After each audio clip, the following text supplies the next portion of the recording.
I don't necessarily think that going back to an old way of doing things is going to resolve all of our problems. My dudes, what is up? Welcome to my tiny house and welcome to my channel. My name is Stacy. I got inspired to make this video from a post that came across my Instagram feed, and I'm not gonna lie, I was low-key triggered by this post. I think the idea of homesteading, living off-grid, connecting to your rural farmer roots, being connected to nature, being self-sustaining, self-sufficient is so tied into the tiny house ethos, the simple living, slow living approach. So I kind of want to get into what slow living means to me, and also how I think the off-grid homestead kind of lifestyle is so idealized, romanticized, why it's becoming increasingly popular, a part of the zeitgeist, the conversation because of our current economic state, the current state of availability, things in the supply chain, and is causing increasing anxiety, I think, amongst most people who live in the West. We are so used to walking into a grocery store and getting everything that we need right away to go to the grocery store and just see empty shelves and not being able to buy the things that we really take for granted and are usually very readily available to us.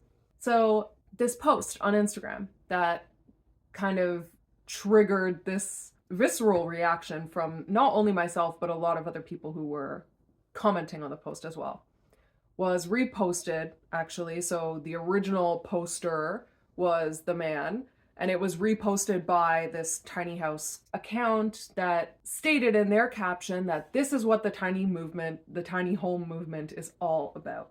And I could not disagree more. So this man is a father, and he lived in the city. He has children.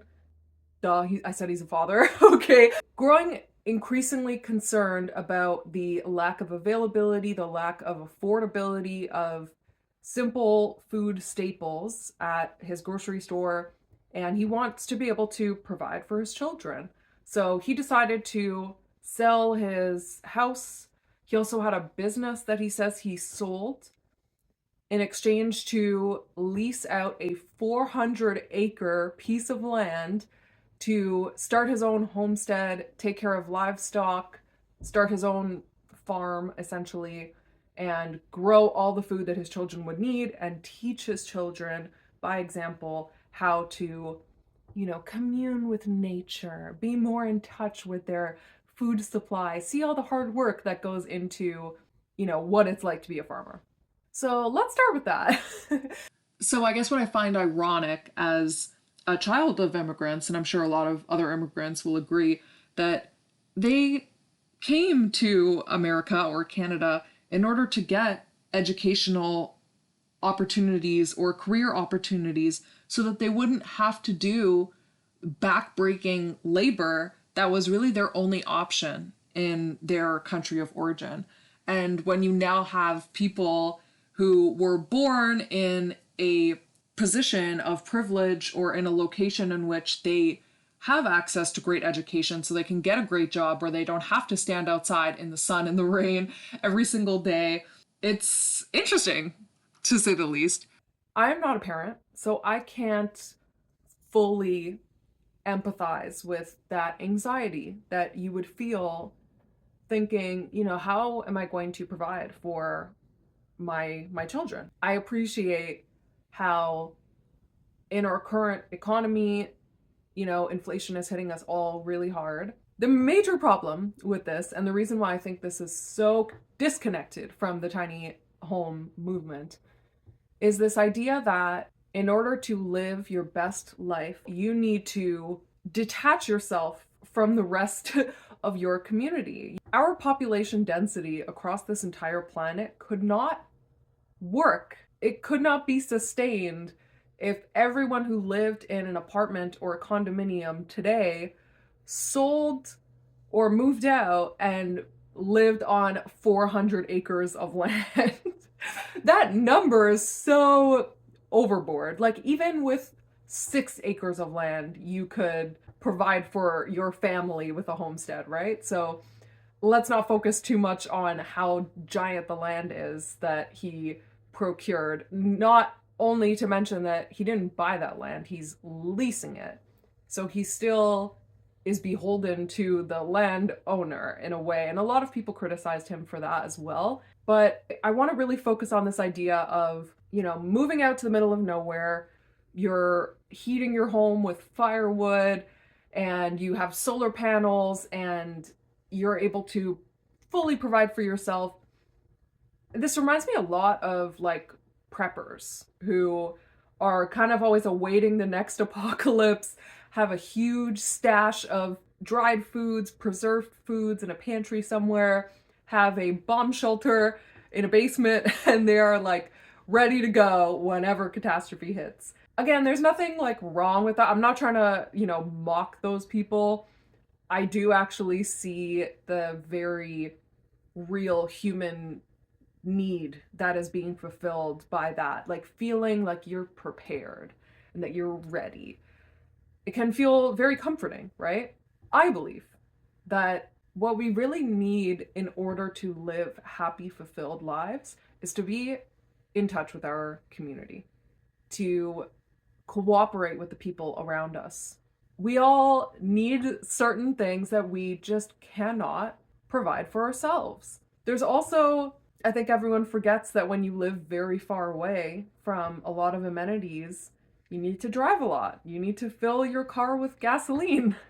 Good luck powering your electric car and all of your own electrical needs with just solar panels, especially if you live in a country like Canada where we just don't have a huge amount of sun all year long. That might work out better for folks who live in Australia, but I actually know someone who lived in an off-grid tiny house and her solar power was not sufficient enough for her to live in her house full time. She had to live somewhere else during the winter months because her entire house froze and all the water pipes froze, and it took some time to de-thaw and make upgrades to her solar system. And I think a lot of people will experience a learning curve, especially if you're moving out of a city or a suburb to completely change your life and take on this rural lifestyle.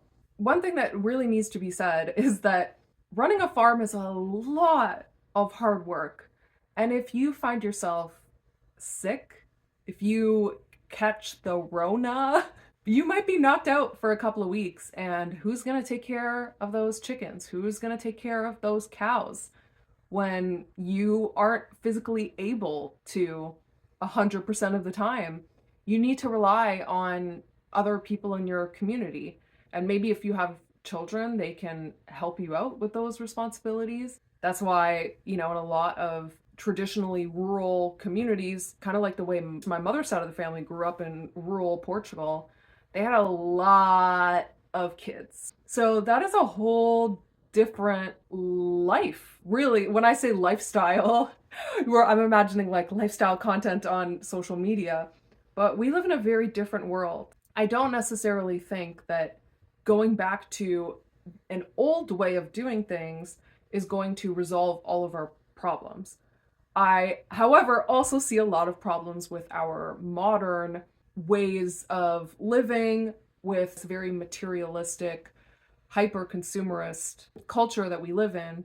I'm also very critical of. This kind of ties into, the whole idea of slow living. Living a simple life, it takes a lot of work. It takes a lot of work to be intentional. What's easy is going with the flow. It's going out and going to IKEA and buying the cheap furniture every time you think you need a piece of furniture or an end table. It is very difficult to go through some of these stoical experiments to see what you can live with or live without. But in the end, it's worth the work. I think if you imagine slow living, you might be thinking kind of cottage core aesthetic. Again, living in a cottage in the countryside, you're wearing pretty white linen dresses, It's a little wicker basket that you're carrying around when you're foraging. You know, it's this very romanticized, kind of idealistic idea. To me, that slow living has nothing to do with any of that. I posted another video on my channel where I talked about the kind of girl boss movement. So I won't get too much into that, but I think definitely there's this hustle, really workaholic culture that we ingrain ourselves in the West, in North America. We're very used to working a lot, praising people for being hard workers, and calling people lazy who don't have this idea of monetizing all of their hobbies and turning all of their hobbies into small businesses. And this video is also sponsored by Squarespace, where you can make your own video for your small business on the side. Like, that's so pervasive in all of this media that we're constantly consuming, those expectations. I don't want to be a part of that. So when I say simple living, I mean, I just want to look outside my window and watch ducks.